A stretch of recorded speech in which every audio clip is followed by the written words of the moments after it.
Rejoice, rejoice, for the economy is growing. Yeah, that's what the government is trying to say this week, and yet the picture is a little more bleak. My name's Tom Harwood, and this is the GBN Originals series. Now, it's true that the UK economy has grown by an enormous 0.1% in the last quarter of this year. That was the news out from the Office for National Statistics. Technically, yes, that means that the United Kingdom has avoided a recession.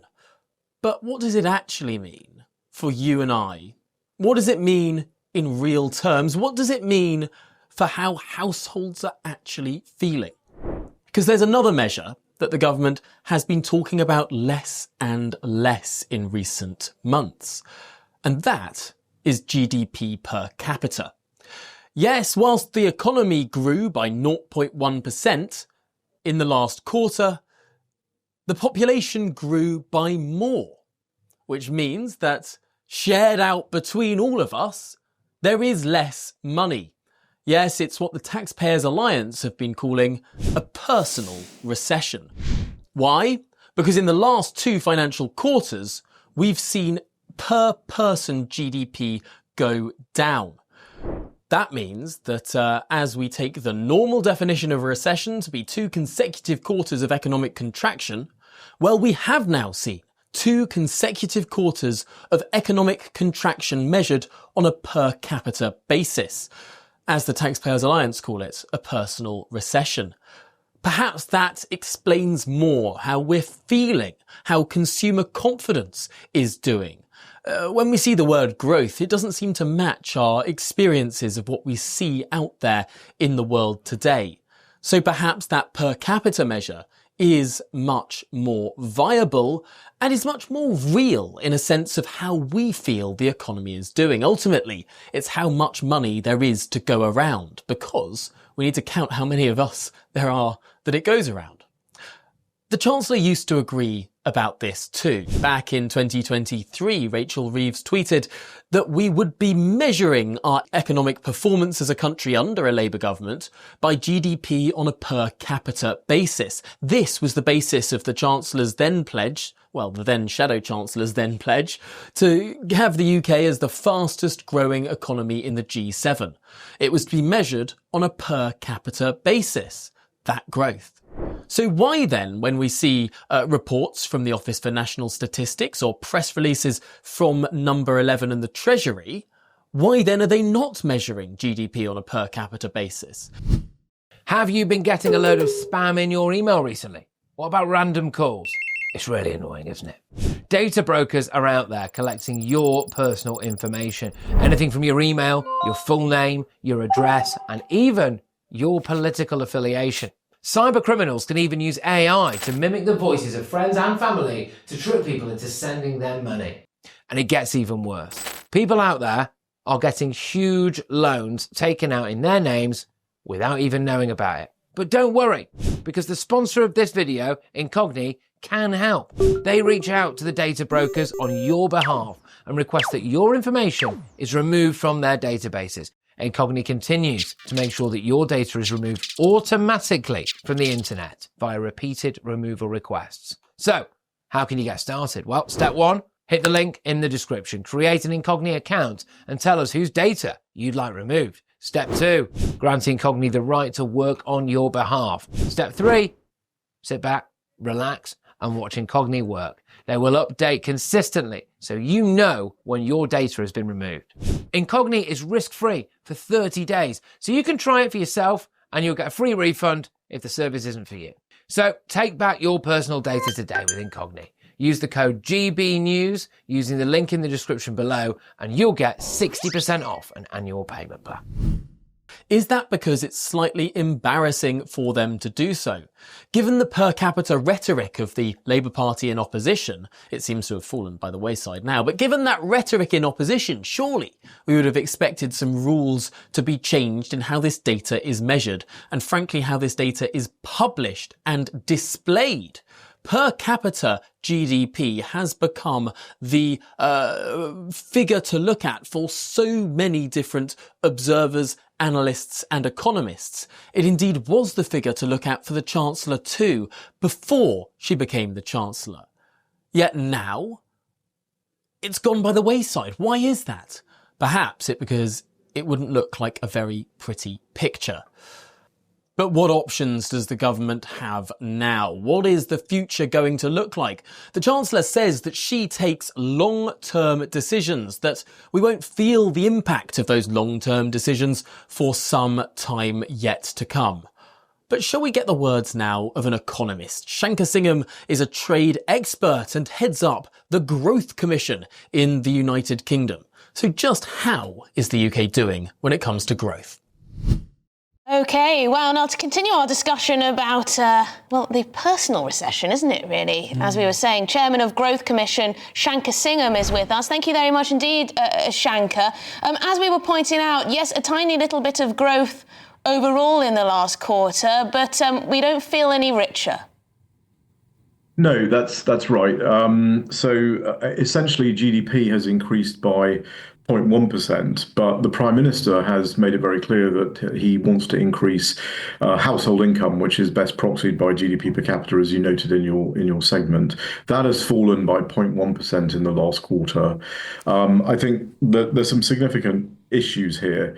One is the reason that you've got GDP going up by 0.1% and GDP per capita going down by 0.1% is almost entirely the population increase. We're adding 1 million a year to the population. Most of that, almost all of that, is immigration. And if you drill down underneath the figures, you see that private sector activity has actually declined even under the GDP 0.1% increase. The actual private sector contribution to that is down.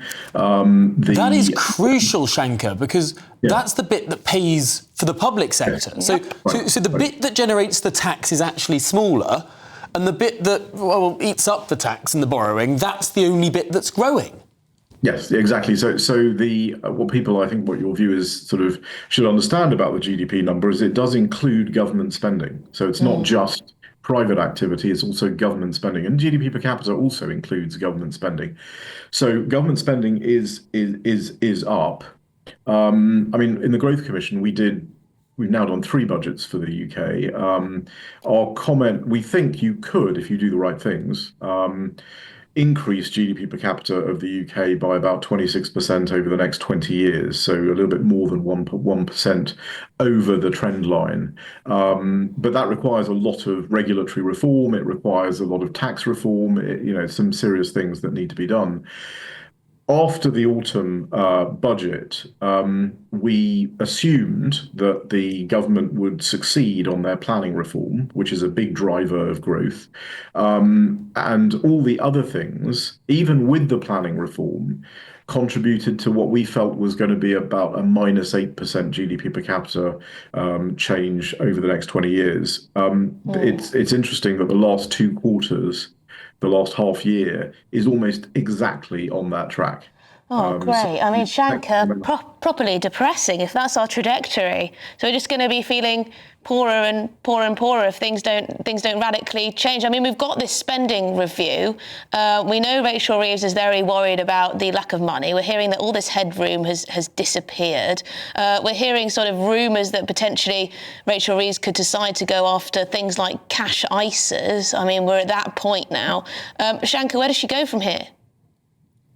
Well, I think you're going to see an emergency, if you don't want to call it a budget, an emergency statement of some kind towards the end of March.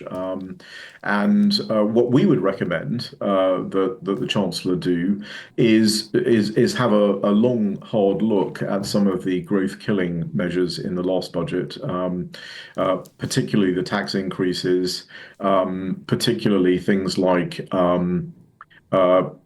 frankly, Great British Energy, Great British Nuclear. These are state-supported organisations that are going to cut private sector contribution to the economy.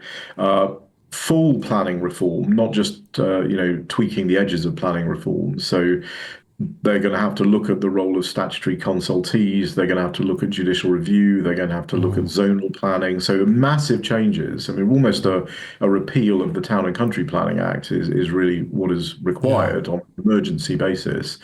And I think also all the subsidies that are being paid for renewable energy in pursuit of net zero targets, all of that will have to be looked at. And I think I still think you can generate increased growth in the UK.